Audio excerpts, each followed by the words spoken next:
नमस्कार, खबरों में आपका स्वागत है। मैं हूं ज्योति मिश्रा। सुशांत सिंह राजपूत मामले में अब अचानक खबरें वायरल हुई हैं कि उनके कमरे में एक कब्र थी। ये बहुत ही चौंका देने वाली खबर थी। मुंबई पहुंचते ही सीबीआई ने तेज रफ्तार से सुशांत केस की पड़ताल करना शुरू किया और इसी के साथ सीबीआई रिया और उसके परिवार वालों की उस थ्योरी पर भी जांच करेगी जिसमें रिया कहती है कि सुशांत डिप्रेशन में था, जबकि परिवार कह रहा है कि ब्लैक मैजिक का काम है। कब्र और काला जादू की थ्योरी पर हमारे मुंबई के 3 रिपोर्टर्स ने बड़ी बारीकी से पड़ताल की। इस थ्योरी को समझना है तो देखिए हमारी ये रिपोर्ट। क्या रिया तूने काला जादू किया? तेरा जादू पता चल गया। जब अंदर रूम पे जा रहा था तो थोड़ा धुआं लग रहा था। फोन किया था उसने शाम को किया था, मतलब नाइट में किया था। क्या रिया सुशांत के घर आई, कोयला लाल मिर्ची लाई? कोयला था और लाल मिर्च ऐसा कुछ था बोल रहा था, तो उसके बाद मैंने पूछा नहीं और थोड़ा सा नमक भी लेके गए थे बोल रहा था। रिया का परिवार आया, सुशांत पर भूत प्रेत का साया। मैं एक बार टॉप में गया था 15 माले पे, तो वहाँ पे ऑटोमेटिक लाइट ब्लिंक हो गया था, मतलब ट्रिप खा गया था और 5-7 मिनट बाद वो एकदम से खुल गया था वो। और एक बार फिर ये लिफ्ट अप डाउन कर रहा था, जो अंदर का पर्सनल लिफ्ट था ऊपर नीचे के लिए डुप्लेक्स का, हाँ वो ऑटोमेटिक ऊपर नीचे हो रहा था। क्या सुशांत बेड पर सोता था? बेड के बगल में ताबूत होता था। जब मैं उसके घर गया तो मैंने देखा कि एक ग्रेव की शेप में एक वुडन बॉक्स, मतलब आपको बताऊं तो एक कब्र की शेप का एक वुडन बॉक्स था, मतलब एक नकली कब्र थी। और मैं हैरान था कि कब्र घर में जंतर मंतर, जादू टोने, ये सब रिया के खेल खिलौने। सुशांत के कमरे में काला जादू, सुशांत के कमरे में कब्र, सबको सन्न कर देने वाली सुशांत की हिस्ट्री। काला जादू और कमरे में कब्र, क्या है मिस्ट्री? इस नए खुलासे की इंडिया टीवी ने पड़ताल की। मुंबई से आज सुशांत का कुक बोलेगा, दिल्ली से आज सुशांत का दोस्त बोलेगा। में ले चलेंगे, लेकिन सबसे पहले उस सनसनीखेज खुलासे को सुनिए जिसे सुशांत के दोस्त राम नरेश दिवाकर ने किया है। सुशांत के कमरे में कब्र कहां से आई? सुशांत के कमरे में कब्र की कहानी सुनकर हम भी हैरान और दंग थे, इसलिए ये जानना जरूरी था कि वो कब्र कैसी है, उस कब्र का साइज कितना था। पहले वो सुनिए, फिर आपको कमरे में कब्र के पीछे के राज को भी बताएंगे। ये दिखने में कैसा था? वो जो आप कह रहे हैं कि वो कब्र जैसा था, तो दिखने में क्या था? व्हाइट कलर का था, छोटा सा बॉक्स था, ज्यादा बड़ा नहीं था, एक कब्र की तरह ही था वो, तो उसमें वो रखता था। सुशांत के दोस्त ने बताया कि वो कब्र नहीं थी, बल्कि व्हाइट कलर का एक छोटा सा लकड़ी का बक्सा था जो बड़ा नहीं था। सवाल है कि आखिर सुशांत छोटे से लकड़ी के बक्से को अपने कमरे में क्यों लेकर आए? क्यों उस बक्से को अपने घर में रखा? क्या है इसका राज? उससे भी दिवाकर ने बताया, जो आपको भी हैरान कर देगा। पूरी बात ये थी कि जब मैं पहली बार उनके घर गया था तो मैंने एक ग्रे बॉक्स देखा था, छोटा सा ही था, ज्यादा बड़ा नहीं था, तो जिसके अंदर वो सारे अपने अवार्ड्स डालते थे और सारी अचीवमेंट्स, मेडल्स। तो मेरे को उन्होंने जो बताया कि मेरे लिए मतलब बेसिकली बहुत सीखने वाली चीज थी इससे, कि मैंने उनसे पूछा कि यार सुशांत ये क्यों? मैं शॉक्ड था। तो उसने एक्सप्लेन किया कि दिवाकर कभी शोहरत मेरे सर पर ना चढ़े, इस करके मैं सारे अपने अचीवमेंट्स, अवार्ड सारे इसके अंदर डालता हूं। ये लकड़ी वाला बक्सा पुराने घर में रखा गया था जहां सुशांत इसके पहले रहा करते थे।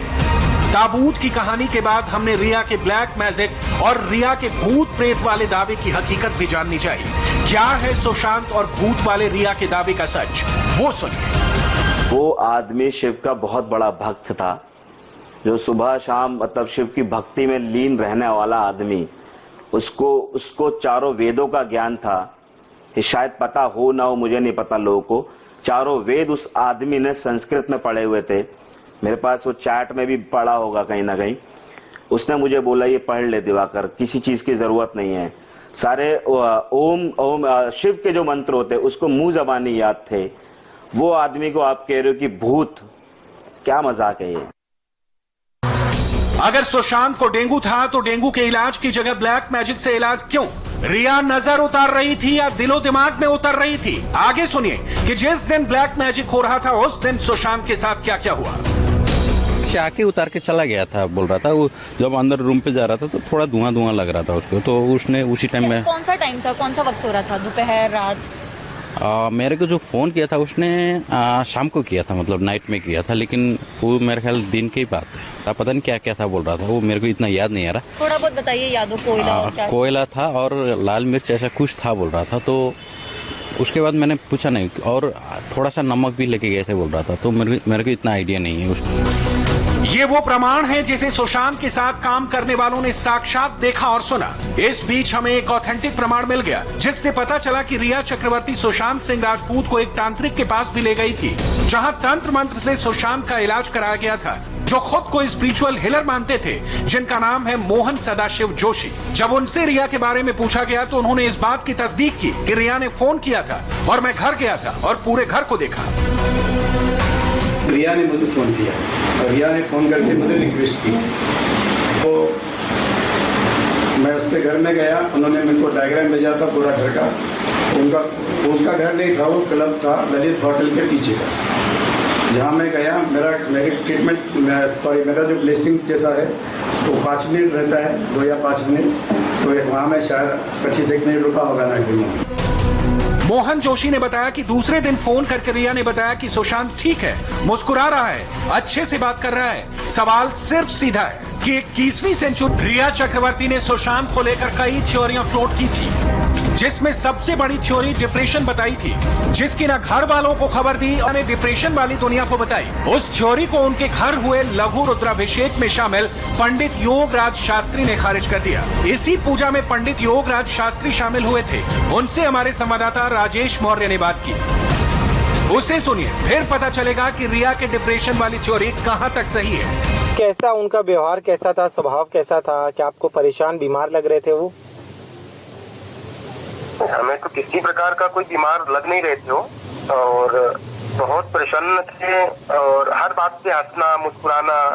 ज्यादातर मैंने उनको नोटिस किया कि बस हर चीज में मुस्कुरा ही रहे थे। सुशांत सिंह राजपूत के बांद्रा वेस्ट के उसी माउंट ब्लैंक बिल्डिंग के सामने, जिस बिल्डिंग के 7वीं मंजिल पर सुशांत सिंह राजपूत का 14 जून को शव मिला, तो जो जानकारी अब तक एजेंसियों को मिली है वो यही है कि करीब 3 बाबा इस बिल्डिंग के अंदर आते थे, और जब वो आते थे तो कोई भी स्टाफ, कोई भी सिक्योरिटी गार्ड या कोई भी बॉडीगार्ड ऊपर जा नहीं सकता था। यानी कि ऊपर के पूरे दरवाजे 7वीं मंजिल के बंद हो जाते थे, और 1 से 1.5 घंटा ये पूरा हीलिंग का जो काम है, स्पिरिचुअल हीलिंग का काम, वो चलता था। अब इसमें क्या होता था इसकी जानकारी तो रिया ही दे पाएंगी, लेकिन इतना जरूर है कि यहाँ पर तंत्र मंत्र का पूरा खेल हुआ करता था।